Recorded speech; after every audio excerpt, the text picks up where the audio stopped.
Hello. Welcome to In the Studio. I'm your host, Martha Teeter, and our topic tonight is National Contest winner, actually a video contest winner in crystallography. And I'm delighted to have in the studio today our guests, who are Colin Unger, a junior at Davis Senior High School, who won this national video contest, and Kirill Kovnir, an assistant professor in chemistry with whom Colin has been working. And so we'll hear a little bit more about this. Well, at first, let's start with how did you two meet? So last summer, I was in a summer program called Cosmos at UC Davis. I was in the chemistry cluster, so with a variety of chemistry topics. And one of the chemistry professors who was leading it was Kirill. And so I met him in the second week of Cosmos, and that's how I met.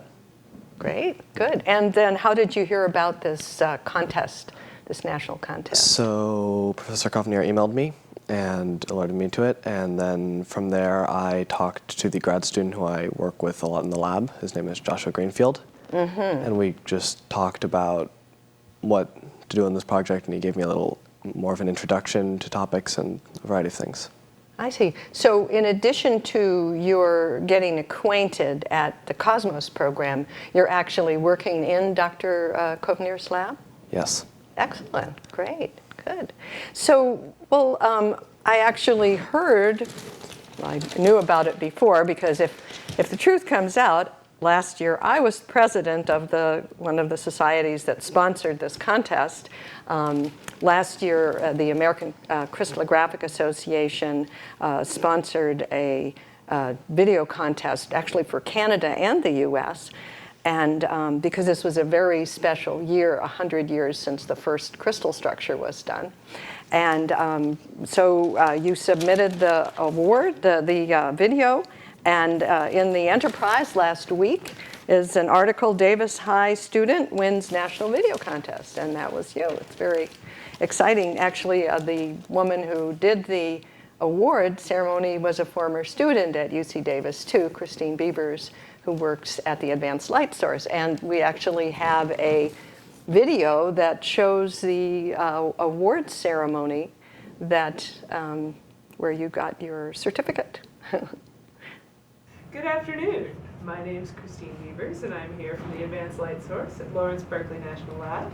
And I'm here today to present the award for the International Year of Crystallography Video Contest. This contest was organized by myself and my colleagues, Amy Sargent at Northwestern and Professor Louise Daw at Laurier University in Ontario, Canada. And we decided we wanted to invite the youth of today, the scientists of tomorrow, into celebrating crystallography with us by having a video contest. Our contest was posted on Facebook, and teachers were advised to help their students produce excellent videos describing aspects of crystallography. We were funded by the U.S. National Committee for Crystallography, the American Crystallographic Association, and the Canadian Council for Crystallography in order to provide a $1,000 grand prize.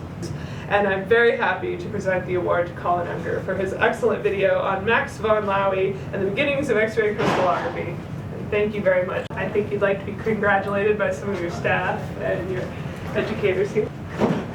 Hey, I'm so proud of you. The entire school and our school community is proud of what you accomplished. This is an amazing accomplishment for one of our young people and for our entire school community. I mean, this is awesome. Yeah, so that's really exciting to have won the contest. I think that your video did stand out, as Christine said, as a really nice video. What was the subject of your video? The subject was Max von Laue. He was an early developer of crystallography, and so it was generally about him, the historical background of the time, and development of crystallography, and what exactly part of crystallography he discovered. Okay, great. Well, we actually have a little clip here from that video, so everyone can see a few highlights of that nice video that you produced.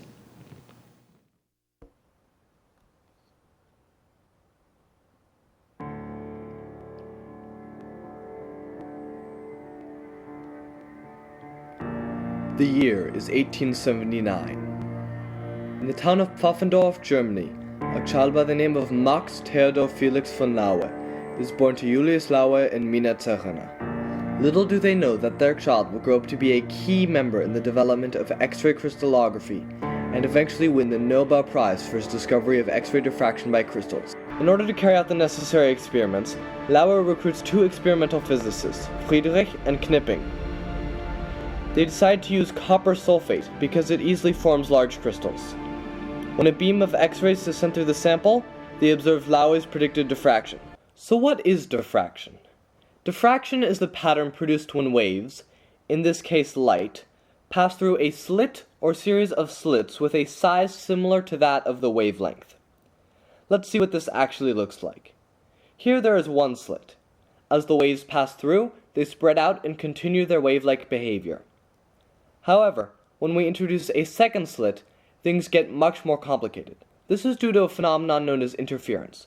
Now let's turn to X-rays. What are X-rays? Well, at this time, no one knew the answer. It was undetermined if X-rays were a type of highly energetic particle, or if they were a type of electromagnetic radiation.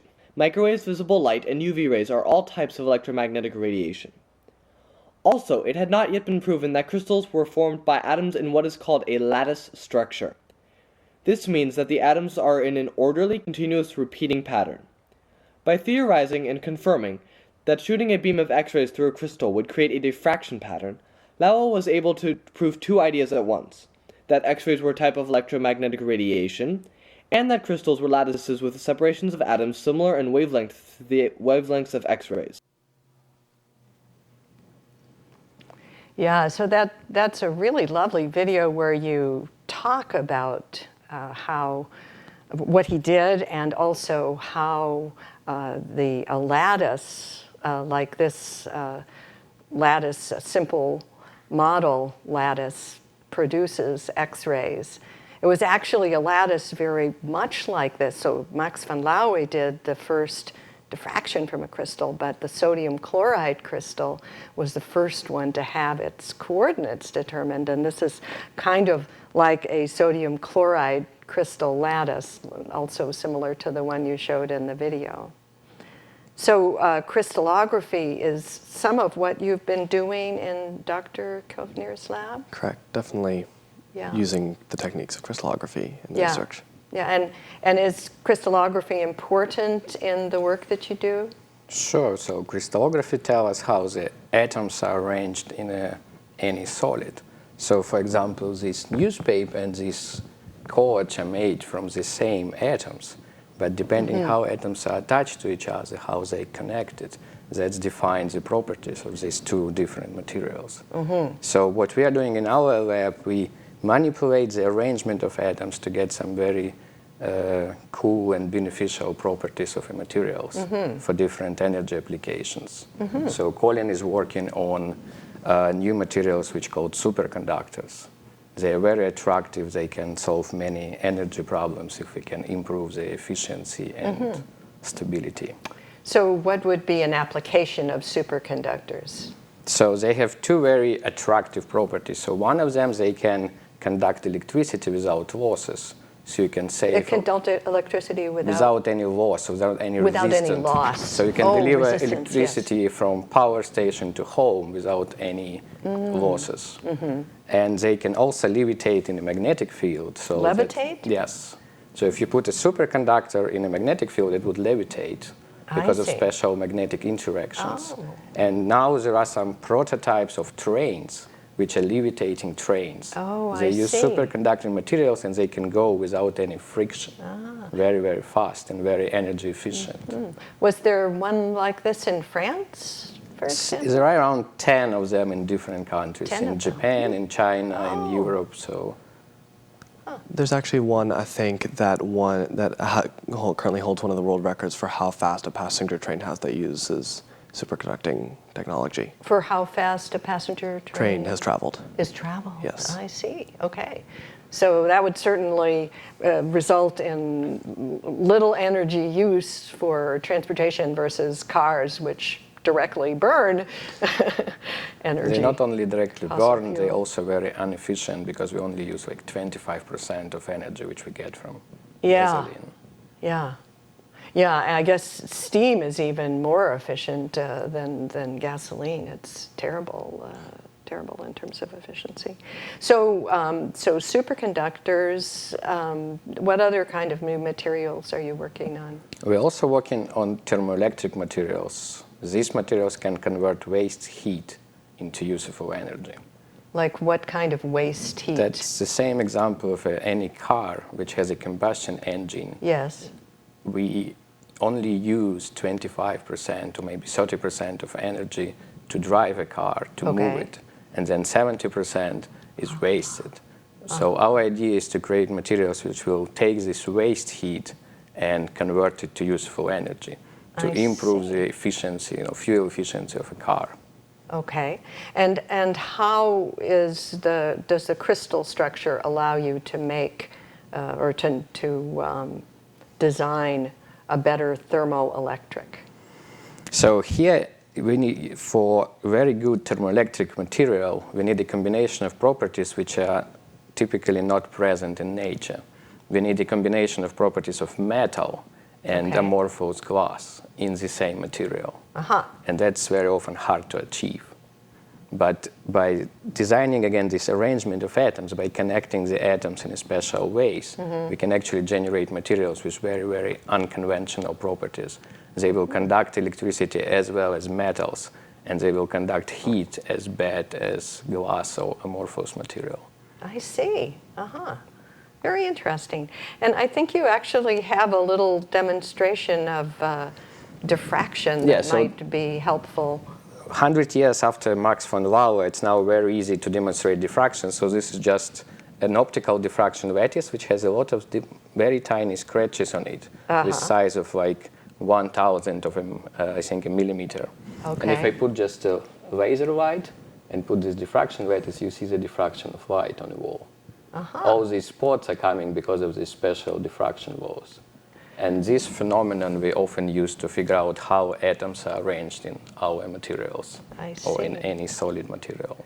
Yeah, you showed in your video how two slits produce waves that interfere with one another. So this would be a whole lattice of slits producing these two-dimensional patterns. And then looking at this pattern, not only the pattern, but this can tell you about the atoms that produce it?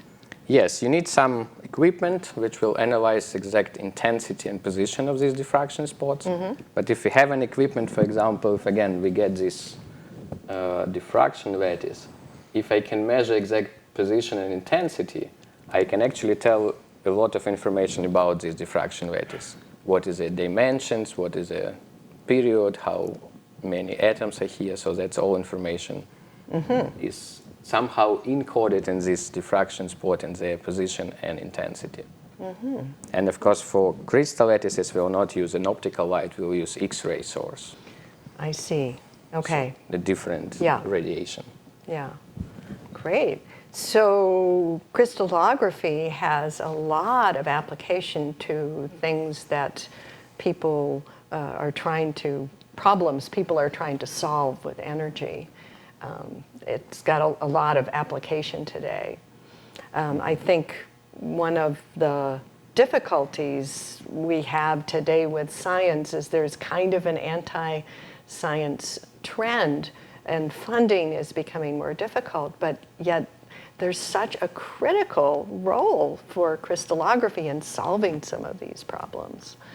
So hopefully people getting excited like you about crystallography will help change the tide, and also people understanding this connection between structure and property that can let you design things to solve these problems. I'm hoping that will excite people enough that they'll demand that this kind of research be a priority in funding. Yeah, I think so.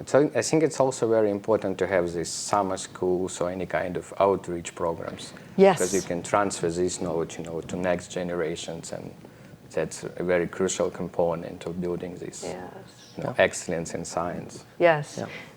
Yes. So the summer program, the Cosmos program, in that program, do you actually work in the laboratories?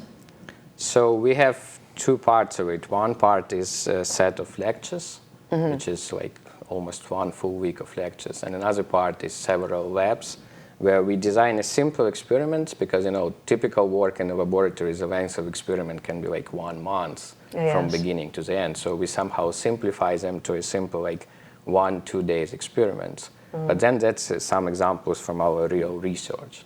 So they can grow some crystals, they can produce some amorphous silicon from silicon oxide, so some parts of real research related, for example, in my labs, it's again related to all these energy applications. I see.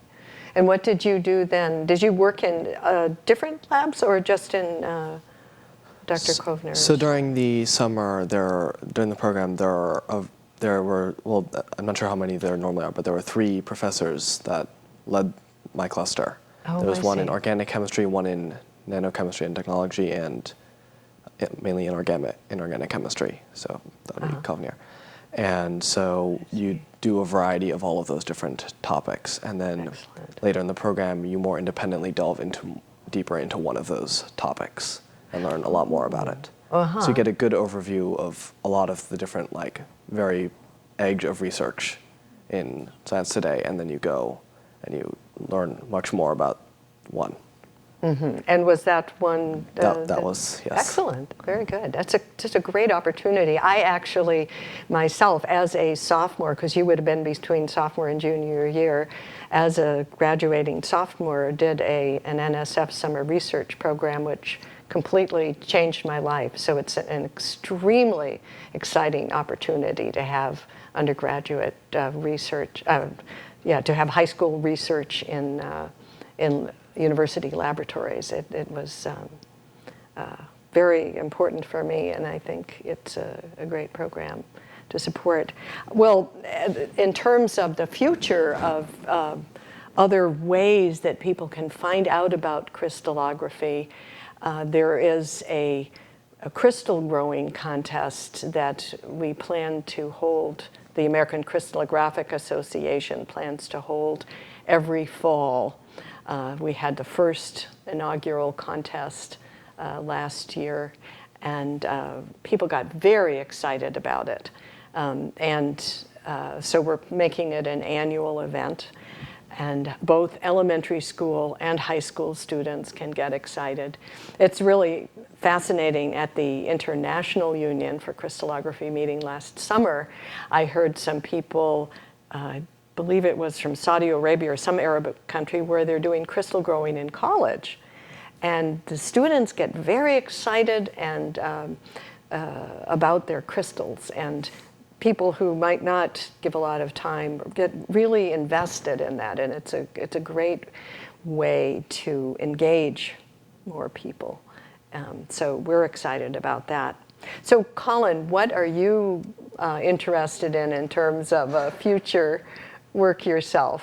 Definitely something in science. That's what I want to go into. Great. Something mainly physical, so physical and organic chemistry, physics, something like that. Definitely something in crystallography would be awesome. It's really interesting. Yeah. Yeah, so there are really important problems that need to be solved in crystallography. And something that's perhaps not so well known, 1/8 of all the Nobel Prizes in chemistry and physics are in crystallography. Crystallography is very unique because you can do it as a chemist, you can do it as a physicist, you can do it as a biologist, you can do it in geology, metallurgy. All of these different disciplines use crystallography, and so what crystallographers are interested in is an interdisciplinary solution to a problem. And that's why crystallography is often not just solid, but a solid liquid interface or gaseous state of matter. All of these, whatever edge problem needs to be addressed is something that crystallography can address. So it's really critical that we have people like yourself who are young and just so excited about bringing, like I know you're interested in mathematics, is that right? So bringing new ideas in mathematics together with problems that need to be solved. Yeah, so I think this area of outreach in crystallography is one that the American Crystallographic Association is very devoted to. Maybe at our local museum like Explore It, we'll be able to design an exhibit to get young kids interested in that. I think that would be very exciting.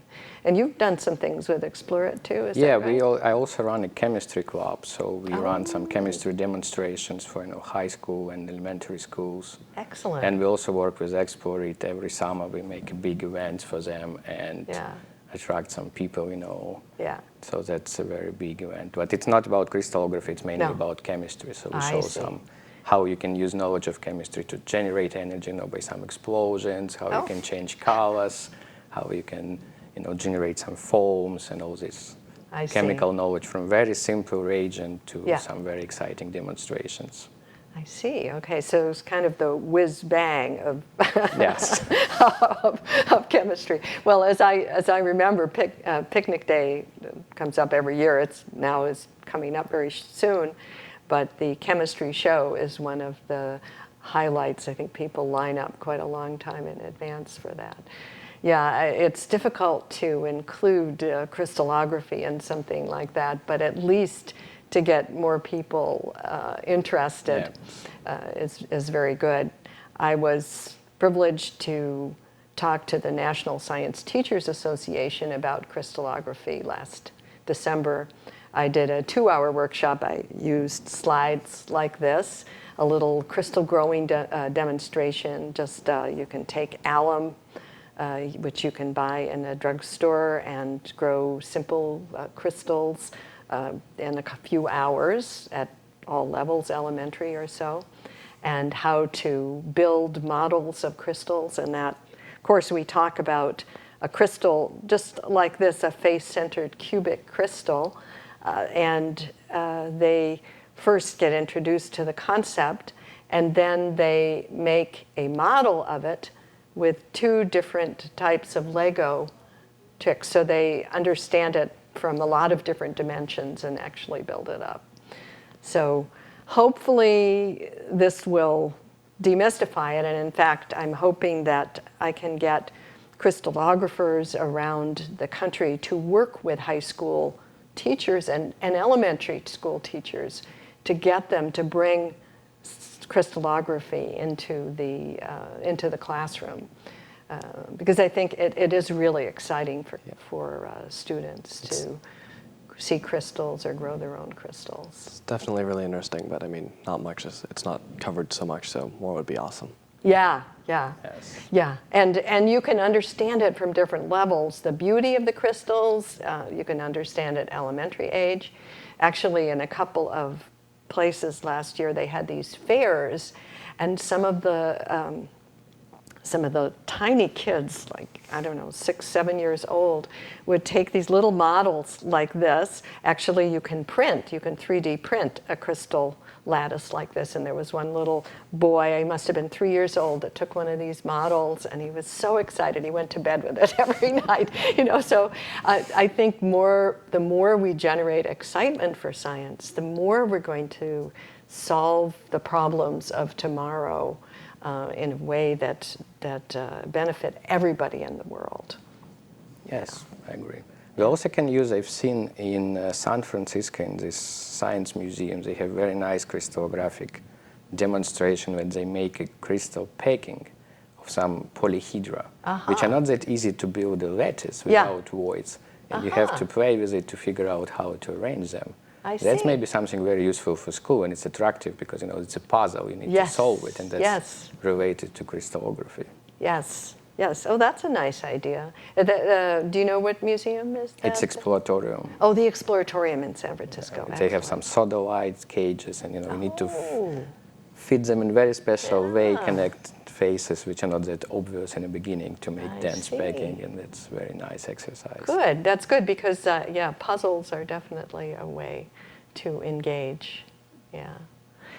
So, well, we're very excited to have you join us here, and we're excited to have someone from Davis, California, win a national video contest. Thank you. I guess you brought some of your background experience. You have, I understand, a parent who is from Germany, and Max von Laue was a German. Yeah, so Yeah. one of my dad is from Germany, and my mom spent a while there and learned German, so. Excellent, right. And